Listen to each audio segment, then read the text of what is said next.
This may look like an astronaut training for the Olympics, but that's not what's really happening here. For the ISS, you want a rigid lower half with the ability to rotate around the waist, and then a consistent working envelope, which is about right here in front of you. Easy to translate along the handrails. So low torque in the upper joints, good dexterity in the gloves is a big one. Eric Fallis is a senior systems engineer. He's been testing out a prototype of a new spacesuit, which NASA hopes to use on the International Space Station by 2026. The spacesuits that are being used now in the International Space Station by NASA are suits that were really designed in the 70s. These are suits that were originally designed for the Space Shuttle program. Due to the lack of funding, NASA kept working on them, kept repairing them and maintaining them for all these many years. But really, these are suits that are at the end of their useful life. NASA tried to update its suits in the past. A 2021 report by NASA's Office of Inspector General found that NASA has spent over a decade and an estimated $420 million to develop a next-generation replacement for its aging spacesuits, but failed to produce any operational suits. Estimates show that by the time new spacesuits are actually in use, NASA will have spent more than $1 billion on the redesign and production. There were two different issues.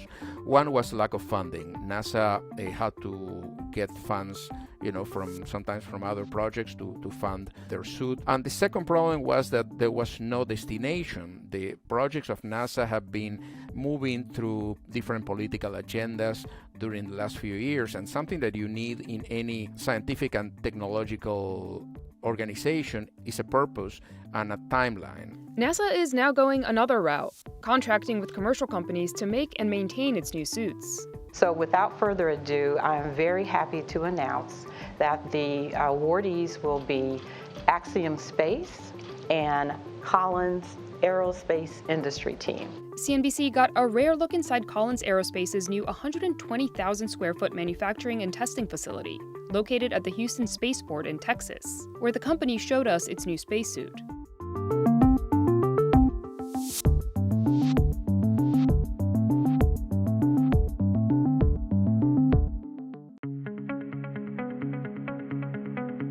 NASA's current spacesuits, known as extravehicular mobility units, or EMUs in NASA speak, are very complex.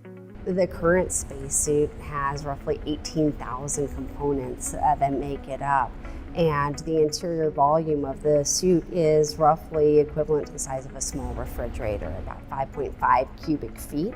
There have been a number of safety concerns over the years due to the aging spacesuits. The final investigation is in following the near drowning in space of that Italian astronaut doing a spacewalk outside the International Space Station. His equipment failed him. In fact, they say it was his calm demeanor that probably saved his life after his helmet filled with water. In 2022, NASA temporarily suspended all spacewalks following another incident where an astronaut's helmet filled with water. We're starting to see some degradation of performance, some components that need to be replaced. So on Space Station, we're really watching very, very closely the performance of the EMUs while they are still on orbit. In the meantime, these new suits for this particular failure of water in the helmet, the new designs are designed such that that failure mechanism cannot occur. Inventory issues are also a problem. In 2019, NASA was forced to cancel what would have been the first all-female spacewalk on the International Space Station because the agency did not have the proper spacesuit sizes available for both female astronauts. In the beginning of human space exploration, the spacesuits were custom-made. With the beginning of the Space Shuttle program, there was this idea of abandoning the custom size system and going to small, medium, and large. That worked for a while, but as our astronaut corps is getting more and more diverse, the sizes don't work anymore. NASA's Office of Inspector General also noted that of the original 18 primary life support system units, only 11 remain in NASA's inventory to support the ISS program, with only 4 of these units actually on the ISS at any given time for astronauts to use during spacewalks. These are suits that were originally designed not to be serviced in space, but to be serviced here on Earth, because they were dependent on the space shuttle. So now kind of changed the objective because they have to keep them up there, and the astronauts are the only ones who can repair and maintain them. So the number is very minimal. The Portable Life Support System, or PLIS, resembles a bulky backpack and is one of the two main components of the spacesuit, or EMU. The PLIS houses a variety of components that perform functions needed to keep an astronaut alive in space, including providing oxygen, maintaining body temperature, and removing carbon dioxide buildup from the spacesuit. The second major component is the Pressure Garment System, or PGS, which is the white garment that surrounds astronauts. Its main purpose is to maintain appropriate pressure around astronauts' bodies to keep them alive in the vacuum of space, as well as protect them from orbital debris.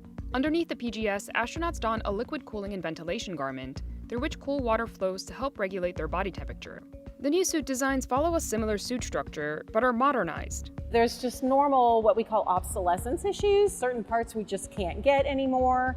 And so we are building a new suit so that we can start using new components, take advantage of all of the new technologies that are available to us now that just simply weren't available nearly 50 years ago.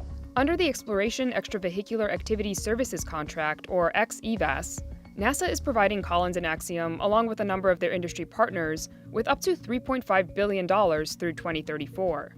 Axiom won the first $228.5 million contract to design the suits that will be used during NASA's Artemis moon missions, and Collins won the second $97.2 million contract to design and develop a new generation of suits for the International Space Station. In addition to making the spacesuits, Collins and Axiom will be tasked with providing maintenance and parts to keep the suits in working condition, as well as conducting training and operational support for NASA staff. The beauty of this contract is the functional requirements for these two suits are very, very close. So at any given time, we could ask either of those contractors to actually start working on the other, what we call platforms. And we also have what we call an on-ramp clause in the contract, which means if another company comes into play and they have the capability to compete, we can actually bring them onto the contract and allow them to compete on task orders as well. Kearney says the continued competition helps incentivize the contractors to perform on cost and schedule, and ultimately helps keep the expense to the government down. In addition to the fiscal support, NASA also provided the vendors with access to data from the organization's own suit development efforts through its XEMU project. What we basically did was take that design and we made it available to industry because we put a lot of work and taxpayer money into developing that system. And so as industry came in and proposed on the Artemis suits, they were able to use any of the data we had available from the XEMU development effort. Axiom Space would not give CNBC a sneak peek of its spacesuit designs prior to a public reveal. To design this new spacesuit, Collins Aerospace is working with longtime partner ILC Dover, as well as Oceaneering. Collins, which is part of aerospace and defense giant Raytheon Technologies, is responsible for the life support system, while ILC Dover is in charge of devising the pressure garment. Oceaneering will handle spacesuit and vehicle interface capabilities. The companies have a long history of working with NASA. We were actually selected to design and develop and provide those spacesuits for the Apollo mission, along with our partner ILC Dover. We were actually also selected to design and develop the Space Shuttle EMU, or Extravehicular Mobility Unit. ILC Dover and Collins also designed the spacesuits that astronauts currently use on the ISS. One striking difference, though, is the weight. The current EMU weighs about 275 pounds on Earth, significantly heavier than the prototype that CNBC saw. There are also other upgrades. This helmet is different than the one that's used on the EMU now. It offers a better range of visibility. It has protective visors to protect from the sun's radiation and glare. The upper torso is adjustable, so it fits crew members better and can be adjusted while they're on orbit or doing a mission to help prevent shoulder injuries and to make their EVA more comfortable for them. The upper arm is also new to this architecture. It provides a better range of motion and a lower torque motion than the current EMU. Furl says that while the current EMU fits the 5th to 95th percentile of astronauts, this new suit is designed to fit the 1st to 99th percentile of astronauts using fewer parts. As a result, 30% less hardware needs to be launched into space, meaning lower launch costs and decreased crew training time. Another big improvement in this new generation of suits is their increased mobility and range of motion. Things like standing up, you really got to find the angles to rotate your body, but it's definitely something that we couldn't do before in the EMU. Extended range of motion becomes particularly important for planetary exploration. Though Collins' contract with NASA calls for making spacesuits for the International Space Station, the company and its partners are designing the suit with future planetary missions, like trips to Mars and the Moon, in mind. For something like the Moon or Mars, definitely the less restriction you have in the lower body, the better. Being able to catch yourself if you start to fall is a big plus, especially with all the dust concerns. So good mobility, stabilization is important. One of the biggest technological challenges for going back to the moon is the dust particles, which are like the consistency of talcum powder. They sieve through any fabric. So the fabric has to be coated or solid against the intrusion of dust particles. A lot of the lessons learned from Apollo need to be applied and incorporated. So greater mobility, reduced mass, greater connectivity for the astronauts. They need a better ability to see what is going on with their suits, communicate with each other, because as we continue to go further and further from Earth, you're going to have all of that capability really self-contained. Crew members need to be able to operate somewhat independently from Earth. Something else that suit makers have to consider is the length of time that astronauts will be spending on missions. When we think about, some of those longer duration missions, some of the other aspects that we've incorporated is really just the maintainability, the ability to do maintenance at lower levels and enable that work to be done at the destination. So we've incorporated modularity and open architecture, so as new technologies are introduced, they can be incorporated into the suit. Under the contract stipulations, NASA has asked Axiom to deliver the suits for its Artemis moon mission by August 2025, while Collins' ISS spacesuits are scheduled for delivery by 2026. Prior to being worn by astronauts on missions, the suits have to undergo extensive testing. We require crew member testing in the pressure garment to make sure they're meeting the mobility requirements.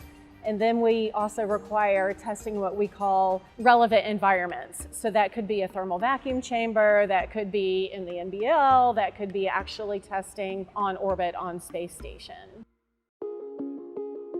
Since NASA is purchasing its suits from Collins and Axiom as a service, the vendors are free to make additional suits for non-NASA customers as well.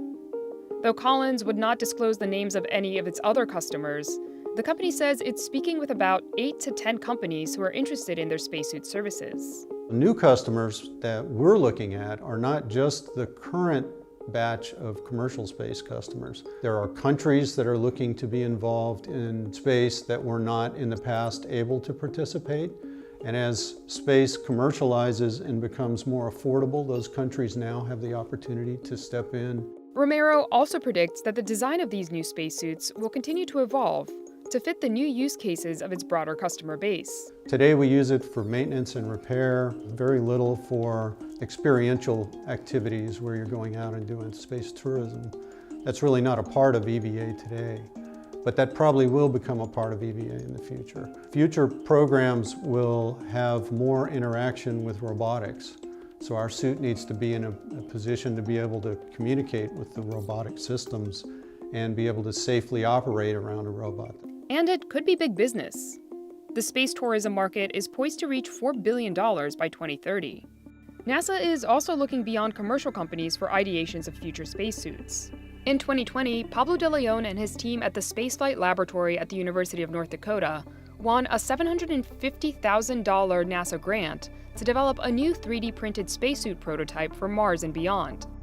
De Leon has worked on a number of NASA spacesuit projects in the past, but says this one's a little different. Some of the advantages will be first to make replicable manufacturing. The second will be that you can scan the body and then build a suit that will be specifically designed precisely to that particular astronaut. And the third one is that once that our space flights go farther away from the Earth and we go say to Mars, for example, we're more than 1 year away from our planet. And if we need a replacement, say a glove, a boot, any other part of a spacesuit, we are 1 year away to get that replacement. So what about if you can build a machine that will put together your suits and you bring that machine to Mars? De Leon adds that exploring the surface of the moon and Mars will likely mean that astronauts will be using the spacesuits much more frequently.